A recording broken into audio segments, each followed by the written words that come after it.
There's a military unit so elite that 12 of them can neutralize a force of 200. They operate in darkness, strike without warning, and disappear before the enemy knows what happened. They're called Navy SEALs, and if 200 of them had been defending Normandy beach on June 6, 1944, the largest amphibious invasion in history would have turned into the greatest military catastrophe. On D-Day, 156,000 Allied troops stormed 5 beaches in Normandy.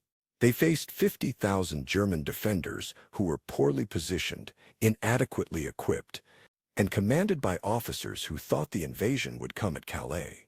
The Allies suffered 10,000 casualties but established a beachhead. Within a month, 1,000,000 troops were ashore. The invasion succeeded because German defenses were static, predictable, and inflexible. In 2003, 200 Navy SEALs deployed to Iraq during the invasion. They conducted raids, reconnaissance, and direct action missions. They eliminated high-value targets, disrupted enemy command and control, and created chaos far beyond what their numbers suggested. A single SEAL team of 16 operators could control an area that would normally require a battalion of 600 conventional troops. The force multiplication was 37-1. In 2011, 24 Navy SEALs flew into Pakistan, raided Osama bin Laden's compound, killed the world's most wanted terrorist, and flew out, all in 38 minutes. Pakistani military forces 800 meters away didn't realize what happened until it was over. 24 operators penetrated the most heavily guarded target in a hostile country, accomplished their mission with 0 casualties, and vanished. The Pakistani military had 617,000 active personnel. 24 SEALs operated with complete impunity inside their territory. But here's what should terrify anyone who thinks technology doesn't matter in warfare. Navy SEALs aren't just highly trained soldiers. They have night vision that turns darkness into day. They have communications that coordinate strikes across miles in real time. They have weapons that kill at 800 meters with perfect accuracy. They have intelligence that tells them exactly where the enemy is and what they're doing. If 200 of these operators had been defending Normandy with 1944 orders but 2025 technology, D-Day wouldn't have been the beginning of liberation. It would have been a slaughter so complete that the Allies might never have attempted another invasion. This is how 200 Navy SEALs could have stopped D-Day, why the technology gap would have been insurmountable, and why the invasion that changed history would have failed before a single Allied soldier reached the beach. Understanding what Navy SEALs actually are, before we put them on Normandy Beach, you need to understand what makes Navy SEALs fundamentally different from 1944 soldiers. It's not just training, it's not just equipment, it's the entire operational philosophy that separates them from anything WBLS militaries could comprehend. Navy SEALs are force multipliers. One SEAL team can accomplish what an entire company of conventional troops cannot. They operate in 16-man teams that can split into 8-man squads or 4-man fire teams. Each operator is trained in multiple specialties: weapons, demolitions, communications, medicine, intelligence. They're not specialists. They're omnicompetent warriors who can adapt to any situation. But here's what makes them devastating. SEALs operate at night. 90% of their missions happen in darkness because night vision gives them absolute superiority over enemies without that technology. WI soldiers were functionally blind at night. They could see maybe 50 meters in moonlight. SEALs see 300+ meters in total darkness using night vision goggles. It's not an advantage. It's a different reality. The weapons gap is equally extreme. A WWE infantryman carried a bolt-action rifle effective to 400 meters, firing one shot before manually cycling the bolt. A Navy SEAL carries an M4 carbine with holographic sight, infrared laser, and suppressor, accurate to 600 meters, firing 800 rounds per minute on full auto, nearly silent with subsonic ammunition. The SEAL can engage and kill 10 targets in the time a WWE soldier fires twice. The communication gap is absolute.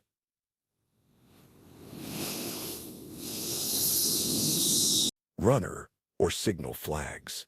Messages took minutes to send, longer to receive, even longer to act on. The SEALs have encrypted radios with range of 30+ miles, night vision-compatible displays, and real-time coordination. A SEAL team leader can call in air support, coordinate with other teams, and receive intelligence updates simultaneously while in combat. WI commanders would think it's magic. The intelligence gap is insurmountable. WI troops operated with maps, compasses, and whatever information reached them hours or days earlier. SEALs have GPS accurate to 3 meters, thermal imaging that sees through walls, drones that provide overhead surveillance, and real-time intelligence fed directly to their helmet displays. They know where every enemy is, what they're doing, and what they're planning. WI soldiers knew what they could see with their eyes. If the sun was up, if you transported 200 Navy SEALs to 1944 Normandy and told them to defend the beaches, you're not just adding elite soldiers. You're introducing technology and tactics that wouldn't exist for 60 years. The Allies would be storming beaches defended by what would appear to be supernatural warriors who see in darkness, kill from impossible distances, and coordinate with inhuman precision. The invasion wouldn't just fail. It would be annihilated. Phase 1. The week before D-Day, intelligence dominance. The real devastation wouldn't start on June 6th. It would start 7 days earlier when the SEALs began surveillance and reconnaissance operations. Here's what WWI German defenders did in the week before D-Day. They sat in bunkers, conducted routine patrols, and waited for orders. They had no idea when or where the invasion would come. Their reconnaissance consisted of looking at the ocean through binoculars during daylight hours. At night, they were blind. The English Channel might as well have been a black void where anything could be happening. Here's what 200 Navy SEALs would do. Deploy in 4-man reconnaissance teams across the entire Normandy coast using combat rubber raiding crafts, small inflatable boats. Operating at night with night vision, they'd survey every inch of beach, identify every Allied preparation, and establish surveillance posts monitoring British ports. The technology makes this devastatingly effective. Thermal imaging can detect ships from 5+ miles away. Night vision can identify troop movements across the channel on clear nights. High-powered optics can read insignia and equipment from 2 miles. The SEALs wouldn't just know an invasion was coming, they'd know exactly when, where, and with what forces. By June 5th, the SEALs would know everything. They'd have identified the 5 landing beaches. They'd have tracked the assembly of 6,000+ ships in British ports. They'd have photographed the distinctive markings of the 101st and 82nd Airborne Divisions. They'd have monitored radio frequencies and identified communication patterns. They'd have compiled a complete intelligence picture that WWE Germans never came close to achieving. But here's where it gets catastrophic for the Allies. The SEALs wouldn't just observe, they'd act. Small teams would infiltrate British ports at night using rebreathers closed-circuit diving equipment that produces no bubbles. They'd attach limpet mines to troop transports. They'd sabotage landing craft. They'd plant explosives on fuel depots and ammunition storage. The math becomes devastating. 10 4-man teams conducting sabotage operations over 5 nights. Each team plants explosives on 5 night 10 high-value targets. That's 500 sabotage ships, vehicles, or supply dumps, all timed to detonate on June 6th, precisely when the invasion fleet needs them operational. WWE security couldn't stop this. British port security in 1944 consisted of guards with flashlights patrolling at ground level. SEALs would be in the water, underwater, or operating from concealment, using night vision. They'd place explosives and vanish before anyone knew they were there. The first indication of their presence would be explosions sinking dozens of landing craft exactly when the invasion needed them most. The invasion would start with 20 to 30% fewer operational landing craft than planned. Thousands of troops would be stranded in Britain. The assault would be weakened before it began. Phase 2. The night before D-Day Vannier-Born Massacre. The D-Day invasion began at 12:15 a.m. on June 6th, when Allied paratroopers jumped behind German lines. The 82nd and 101st Airborne Divisions, 13,000 men, dropped into Normandy to secure key objectives and prevent German reinforcements from reaching the beaches. In actual history, this went poorly, but not catastrophically. Paratroopers were scattered across miles of countryside. Many landed in wrong locations, some drowned in flooded fields. Others were captured or killed before linking up with their units. But enough survived to accomplish their missions and disrupt German response. With 200 Navy SEALs defending Normandy, none of the paratroopers survived the night. Here's how it happens. The SEALs have been tracking Allied aircraft using thermal binoculars for hours. They know the transport planes are coming before Allied paratroopers know they're about to jump. SEAL teams position themselves in drop zones, invisible in darkness with night vision, waiting for silhouettes to appear against the night sky. The paratroopers jump at 500 feet altitude, completely exposed, drifting slowly to Earth. They're sitting targets. German defenders sometimes shot at them but couldn't see well enough to be accurate. Navy SEALs with night vision and modern rifles can headshot a parachutist from 400 meters. Each SEAL carries 210 rounds of ammunition and can fire accurately 30+ times per minute. Do the math. 200 SEALs positioned across drop zones. 13,000 paratroopers drifting slowly toward the ground, backlit by the sky, unable to maneuver or take cover. Each SEAL can engage and kill 50+ targets before the paratroopers even land. The ones who survive landing find themselves on the ground in darkness, being hunted by enemies who see perfectly and shoot with inhuman accuracy. But it's worse than just shooting. SEALs would designate pre-planned killing zones and herd survivors into them using suppressive fire. Once concentrated, they'd use crew-served weapons, MAV 240 machine guns firing 950 rounds per minute with devastating accuracy. Paratroopers trained to fight dispersed across countryside, not concentrated in kill zones against enemies with night vision and modern weapons. The airborne drop would be annihilated in 6 hours. By dawn on June 6th, before the beach landings even began, the Allies would have lost 13,000 elite paratroopers to an enemy they never saw. Communications intercepts would reveal the disaster. Allied commanders would know their airborne operation had been completely destroyed. And the psychological impact would be devastating. Troops preparing to storm beaches would know that something went catastrophically wrong inland. They wouldn't know what, just that thousands of paratroopers had been slaughtered by an enemy using unknown capabilities. Fear would spread through the invasion force before they ever got wet. Phase 3. The beach landing precision slaughter. At 6:30 a.m. on June 6, the first wave of landing craft approached Omaha Beach carrying 2,400 troops. They expected to face machine gun fire, artillery, and German soldiers in bunkers. They expected it to be hell, and in actual history, it was 2,000 casualties in the first few hours. But 1944 defenders were using 1944 tactics: static bunkers, pre-sighted kill zones, machine guns firing at visible targets. Effective but limited. Navy SEALs wouldn't defend the beach. They'd turn it into a kill box using modern tactics and weapons. Here's the SEAL defensive plan. Forget static bunkers. Establish mobile fire teams positioned in defilade, hidden positions with overlapping fields of fire. Each 4-man team has designated sectors, communication with every other team, and pre-planned fallback positions. They're not trying to hold ground, they're trying to maximize enemy casualties while remaining untouchable. The landing craft approach.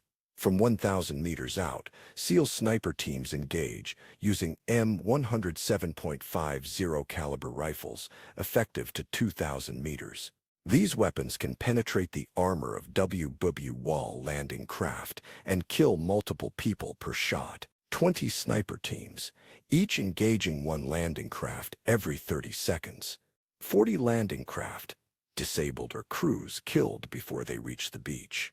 At 600 meters, machine gun teams open fire. And 240 machine guns with 7.62 mm ammunition, firing 950 rounds per minute, effective to 1,800 meters. Each gun has 2 operators and 2,000+ rounds of ammunition. 10 machine gun teams create intersecting kill zones that no landing craft can cross without casualties. At 300 meters, designated marksmen engage. 20 operators with M110 semi-automatic sniper rifles, firing 20 rounds per minute with precision accuracy. They're not shooting at groups, they're killing specific people. Landing craft coxswains, officers, radio operators, anyone whose death increases chaos. The landing craft that survived to the beach disgorge troops into a nightmare. The moment the ramp drops, troops are in a kill zone that's been pre-sighted by weapons that can't miss. In 1944, German defenders fired machine guns and hoped to hit something. Navy SEALs with holographic sights, laser rangefinders, and training that puts every shot on target don't hope, they execute. A 4-man SEAL team can kill 30 perception 40 exposed targets in 60 seconds. 50 teams positioned across Omaha Beach. Each wave of landing craft carries 2,400 troops. They're in the kill zone for 90 seconds while crossing the beach. In those 90 seconds, SEAL teams can eliminate 1,500 minus 2,000 troops before they even reach cover. The survivors who make it to the seawall face a new problem. They're pinned down with no way forward. In 1944, concentrated Allied fire eventually suppressed German positions enough for troops to advance. But SEAL teams aren't in fixed positions. They're mobile, concealed, and coordinating fires with precision that WWE tactics can't counter. And here's the devastating capability WWI had no answer for. SEALs have M224 60mm mortars, man-portable indirect fire weapons, accurate to 50 meters at 3,500-meter range. Troops clustered behind the seawall are perfect mortar targets. 5 mortar teams can drop 20 rounds per minute onto concentrated troops with devastating effect. Allied soldiers can't see where fire is coming from, can't suppress it, and can't advance through it. The first wave is annihilated. 90% casualties in 20 minutes. The second wave sees the carnage and falters. Some landing craft turn back. Others disgorge troops who are immediately cut down by pre-sighted fire. The beach is covered with bodies and burning vehicles. Naval gunfire support can't suppress an enemy they can't locate. Air support can't identify targets through smoke and chaos.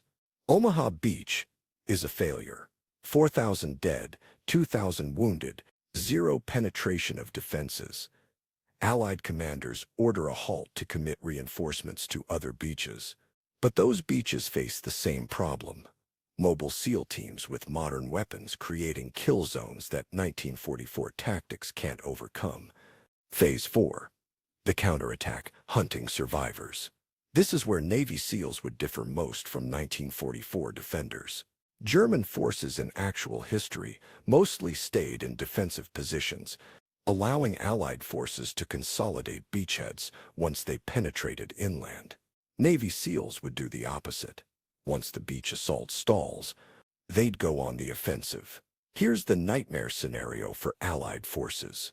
It's now June 6th, 2 p.m. The beach landings have failed with catastrophic casualties. Survivors are scattered in small groups along the coast, trying to organize and establish defensive positions.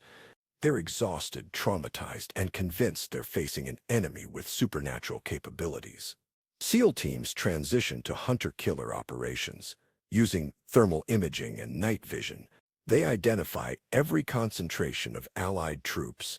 Using encrypted communications, they coordinate attacks on isolated groups, operating in four-man fire teams. They strike at dusk, when WWE soldiers are transitioning from day to night vision, meaning they're functionally blind for 30-plus minutes while their eyes adjust. The attacks are surgical. SEAL team identifies 20 Allied soldiers in a defensive position. They approach within 200 meters using concealment and darkness. Two operators establish a support by fire position with machine gun. Two operators flank using suppressed weapons. They initiate contact with precisely aimed fire, killing leadership and radio operators first. Survivors return fire at muzzle flashes but can't see targets in darkness. SEAL team eliminates the position in 3-5 minutes and vanishes before reinforcements arrive. This happens simultaneously across the entire invasion area. 50 SEAL teams conducting coordinated raids every hour through the night. Each raid eliminates 15-30 Allied troops with 0 SEAL casualties because they're fighting an enemy that's blind while they see perfectly. The psychological impact breaks Allied morale. Troops who survived the beach now face an enemy that hunts them in darkness, strikes without warning, and disappears before they can respond. They can't sleep. They can't organize. They can't maintain defensive positions because those positions are systematically eliminated throughout the night. By dawn on June 7th, the invasion has collapsed, terrified, and combat ineffective. Naval vessels offshore are evacuating survivors while taking fire from SEAL teams using anti-material rifles and man-portable anti-ship weapons. The invasion that was supposed to liberate Europe has become the worst Allied defeat of the war. Phase 5. Why the technology gap is insurmountable. The fundamental reason 200 Navy SEALs could stop D-Day isn't just training or tactics, it's that they're fighting with weapons from 80 years in the future against an enemy that has no conceptual framework to understand what they're facing. Night vision alone changes everything. 90% of warfare in 1944 happened during daylight because both sides were blind at night. Night vision makes SEALs the only force that can operate effectively in darkness. They can see, move, and fight while enemies are functionally helpless. It's not an advantage, it's operating in a different dimension that the enemy can't access. Modern weapons accuracy is supernatural by 1944 standards. A trained WWE soldier could hit a man-sized target at 300 meters, maybe 30% of the time under ideal conditions. A Navy SEAL with modern optics and weapons hits 90% plus at that range even in poor conditions. The difference isn't skill, it's technology. Holographic sights, laser rangefinders, and precision-manufactured ammunition make missing harder than hitting. Communications create coordination impossible in 1944. WWITSI units operated semi-independently because communication was slow and unreliable. SEAL teams communicate in real time with 0 delay, share intelligence, and adapt plans faster than WWI forces could comprehend. It's not better communication. It's a different type of warfare where the entire force acts as one organism instead of isolated units. The intelligence advantage is total. Thermal imaging sees through darkness, smoke, and light concealment. It identifies human-sized heat signatures at 500-plus meters. Allied troops trying to hide or maneuver would appear as glowing white figures against a dark background. SEALs would know where every enemy is, what they're doing, and when they're vulnerable. WY forces would be fighting blind against an enemy that sees everything. And here's the most devastating factor. WWE tactics assumed both sides had similar capabilities with small advantages deciding battles. But when one side has capabilities the other can't match or counter, tactics become irrelevant. You can't flank an enemy that sees you coming from 400 meters in total darkness. You can't suppress an enemy whose weapons outrange yours by 500 meters. You can't coordinate when your enemy intercepts your communications in real time. The Allies would be fighting a war they don't understand against an enemy using weapons and tactics that wouldn't be invented for 60 years. Every Allied advantage, numbers, naval support, air superiority, logistics, becomes meaningless when they can't establish a beachhead because 200 operators with modern technology create a defensive perimeter that 1944 tactics can't breach. Why this matters? The terrifying reality of military technology gaps. This thought experiment reveals something disturbing about modern warfare. Technology gaps can make traditional measures of military power completely meaningless. In 1944, the Allies landed 156,000 troops supported by 7,000 ships and 11,000 aircraft against 50,000 defenders. The numerical advantage was overwhelming. The invasion succeeded through sheer mass and determination, accepting 10,000 casualties to establish the beachhead. 200 Navy SEALs represent 0.4% of the German defending force. But with 2025 technology, they could inflict casualties at a rate that would make the invasion unsustainable. Not because they're braver or better trained, because their technology allows them to see, communicate, and kill at levels that 1944 forces literally cannot comprehend. This isn't hypothetical. The same dynamic exists today between advanced militaries and less advanced ones.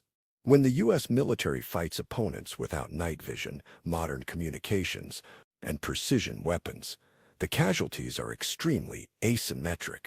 In Iraq and Afghanistan, U.S. forces routinely engaged enemies at night who couldn't effectively return fire because they couldn't see what they were shooting at.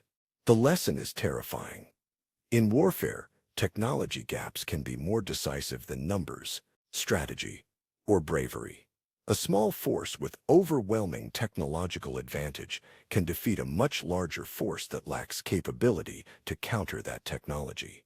It's not about fighting harder or smarter. It's about fighting in a dimension your enemy can't access. Could 200 Navy SEALs have stopped D-Day? Yes, absolutely. Completely. Not because they're superhuman, but because they'd be fighting with weapons and capabilities that wouldn't exist for 60 years. The technology gap would be insurmountable, and the invasion that changed history would have failed catastrophically before a single Allied soldier established a foothold on the beach. The Allies would have been fighting blind against an enemy that saw everything, using weapons effective to 300 meters against enemies engaging from 800 meters. Coordinating with radios that took minutes to send messages against enemies coordinating in real time, operating during daylight because darkness made them helpless against enemies who owned the night. It wouldn't be a battle. It would be a slaughter.